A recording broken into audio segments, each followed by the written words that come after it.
Have you ever pondered the spiritual practices of Jesus during his time on earth? What if I told you that meditation was a significant cornerstone of his teachings and upbringing? In her illuminating book, Jesus and the Enins, Dolores sheds light on the meditation practices of Jesus, as revealed by one of his Enin teachers named Sudi.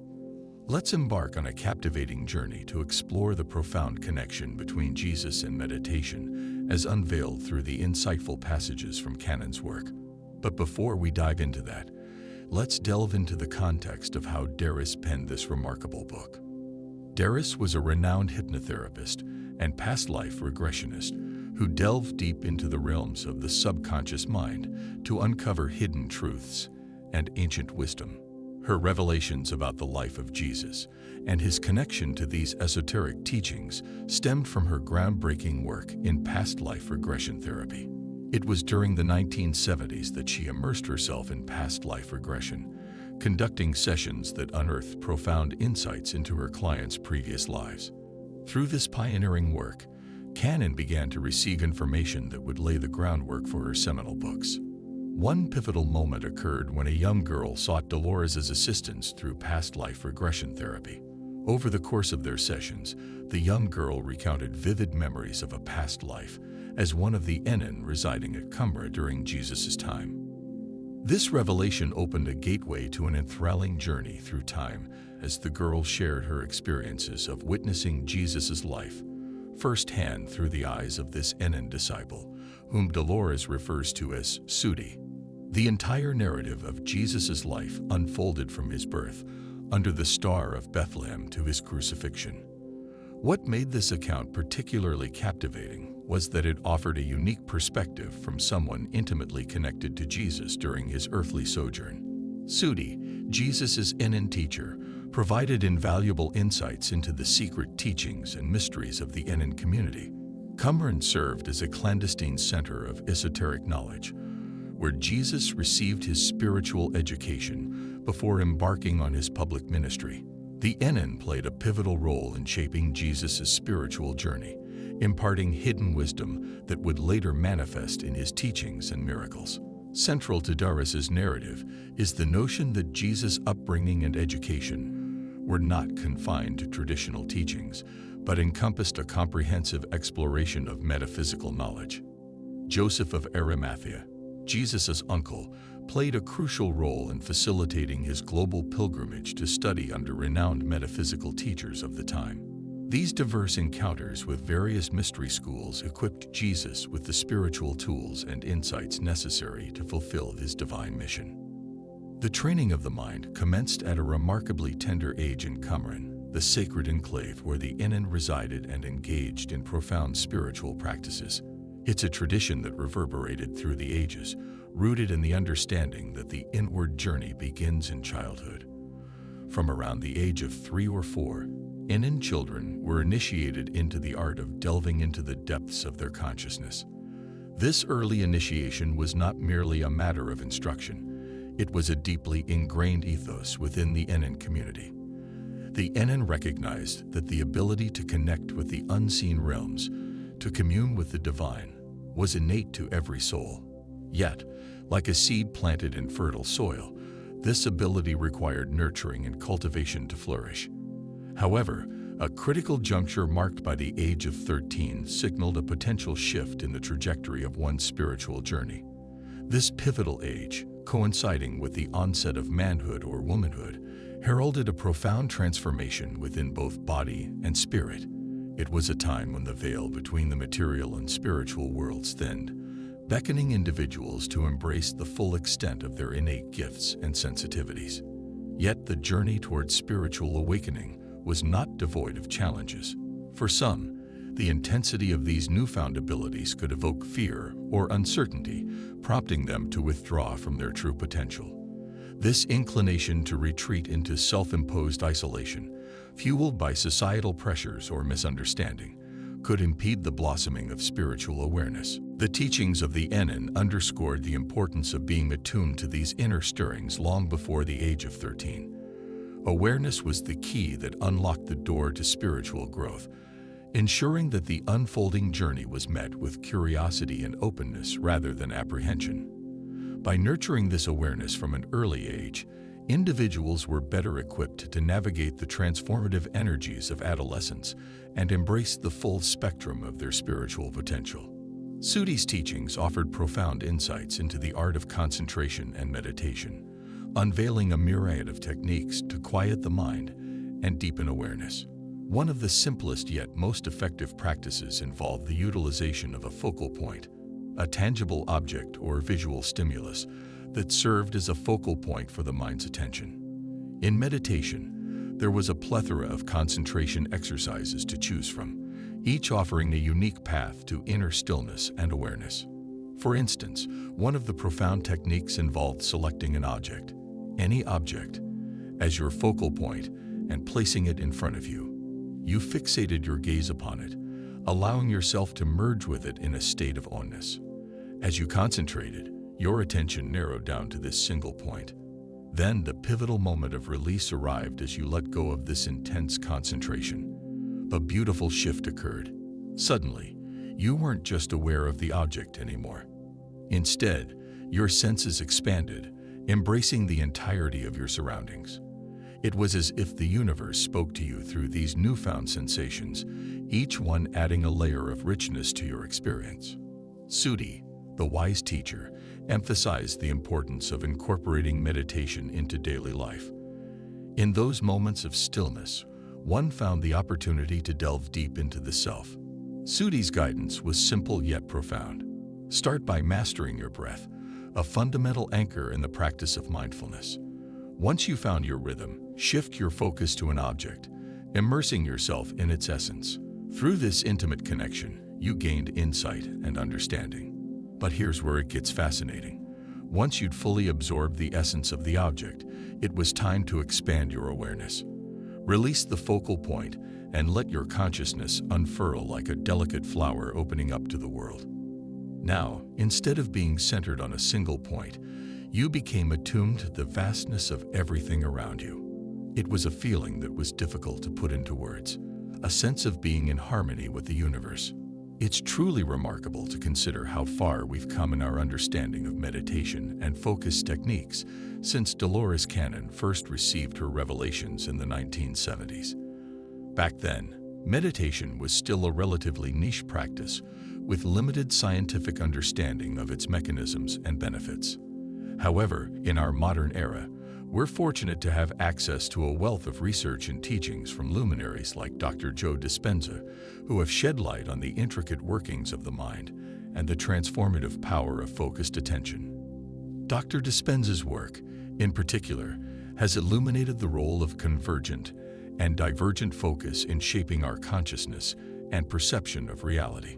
Convergent focus, characterized by narrow attention directed towards external stimuli or perceived threats, is a common state of being in our fast-paced modern world. In this state, our energy and attention become fixated on the material aspects of life, often leading to stress, anxiety, and disconnection from our true essence. On the other hand, divergent focus invites us to expand our awareness beyond the confines of the material world and tap into the vast field of energy that permeates our existence. By shifting our attention towards this universal energy, the essence of which is oneness and interconnectedness, we open ourselves to a profound sense of wholeness and unity with all that is. The process of entrainment, as elucidated by Dr. Dispenza, describes how our brains synchronize and align in response to this expanded awareness. As we immerse ourselves in the infinite field of energy and allow ourselves to surrender to its presence, the fragmented aspects of our consciousness begin to integrate and harmonize. Parts of the brain that were once compartmentalized due to the effects of stress hormones now become coherent, leading to enhanced cognitive function, emotional stability, and overall well-being. This transition from a narrow to a broad focus mirrors the essence of the Enin practice described in Dolores' book. The Enin understood the significance of expanding awareness beyond the physical realm, connecting with the universal energy that permeates all existence. Similarly, Dr. Dispenza's teachings encourage individuals to surrender to this infinite field of energy, fostering a sense of ownness and wholeness. The element of changing convergent focus into divergent focus is a fundamental aspect of Dr. Dispenza's meditations, just as it was integral to the Innen's practice. Both approaches recognize the transformative power of shifting one's focus from the material world to the interconnected web of energy that binds us all. By embracing this shift, individuals can tap into a deeper understanding of themselves and their place in the universe, fostering brain coherence and synchronization in the process.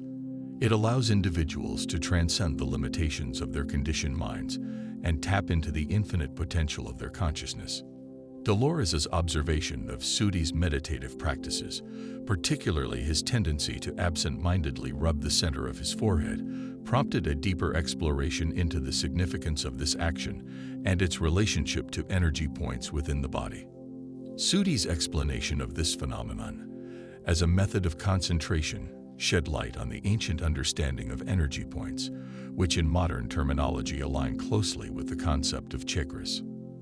Energy points, as described by Sudi, are not only physical locations within the body, but also serve as focal points for mental and psychic stimulation. By rubbing the forehead during meditation, Sudi believed he was stimulating the brow chakra or third eye, which is associated with intuition, insight, and higher consciousness. This action served to enhance concentration and focus, facilitating a deeper connection with the inner realms of consciousness. Furthermore, Sudi's discussion of additional energy points beyond the conventional 7 chakras underscored the complexity and intricacy of the human energy system. He identified 2 energy points in the upper chest area, one at the heart and another nearby, as well as an additional point at the back of the head. While these points are not commonly recognized in mainstream teachings on chakras, Sudi emphasized their importance and potential impact on one's spiritual development. The notion of certain energy points being closed or dormant in most individuals highlights the untapped potential within each person's energy system. Sudi's teachings suggest that through focused meditation and intentional stimulation of these energy points, individuals can awaken latent psychic and intuitive abilities, leading to a deeper understanding of oneself and the universe. Sudi's explanation of the method of stimulating the chakras offers valuable insights into the intricate practice of energy work and its potential implications for one's well-being. His teachings emphasize the importance of caution and mindfulness when working with subtle energy, highlighting both the transformative benefits and potential risks associated with energetic practices. In response to inquiries about the stimulation of other chakras, Sudi elucidates various methods that can be employed to activate these energy centers. He suggests utilizing inner focus, visualizing surrounding light, and drawing energy from external sources into the body. While some techniques may be simpler and more accessible, others require years of dedicated study to master. Sudi's guidance underscores the multifaceted nature of energy work and the diverse approaches that can be employed to engage with the subtle realms of consciousness. However, Sudi also cautions against overstimulation, emphasizing the potential dangers of generating excessive energy without proper control or release. He warns that unchecked energetic buildup can have detrimental effects on both emotional and physical well-being, potentially leading to serious health complications or disruptions in bodily functions. This principle resonates with the healing miracles attributed to Jesus, who emphasized the importance of faith in the reception of divine energy. Sudi emphasizes the importance of respecting others' autonomy and free will, underscoring that energy should be offered without coercion or expectation. As we delve into the teachings of Sudi and the practices of meditation described in Dolores Cannon's book, Jesus and the Ennins, we're confronted with profound insights into the nature of consciousness and the human potential for spiritual growth. These revelations not only shed light on ancient practices, but also prompt us to reflect on our own experiences with meditation and our perspectives on spirituality, including the role of figures like Jesus in guiding us towards deeper understanding. When we consider the teachings of Jesus and their intersection with spiritual practices like meditation, we're reminded of the profound wisdom embedded within his words and actions.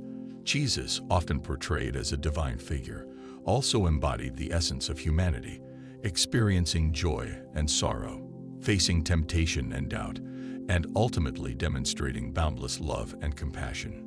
His teachings, rooted in love, forgiveness, and inner transformation, resonate across cultures and religions, inspiring countless individuals to embark on their own spiritual journeys. Meditation, as described by Sudi and practiced by Jesus and the Inans, offers a pathway to inner transformation and spiritual awakening. It involves not only quieting the mind, but also attuning ourselves to the subtle energies of the universe and opening our hearts to divine guidance. I invite you to share your own experiences with meditation and your thoughts on Jesus and spiritual practices like meditation. What role does meditation play in your life? How has it impacted your spiritual journey? And how do you perceive the teachings of Jesus in relation to meditation and inner transformation? Your insights are valuable and can inspire others on their own paths of self-discovery and spiritual growth. As we continue to explore the timeless wisdom of figures like Jesus and delve deeper into the practices of meditation, may we uncover new depths of understanding and cultivate greater harmony within ourselves and the world around us.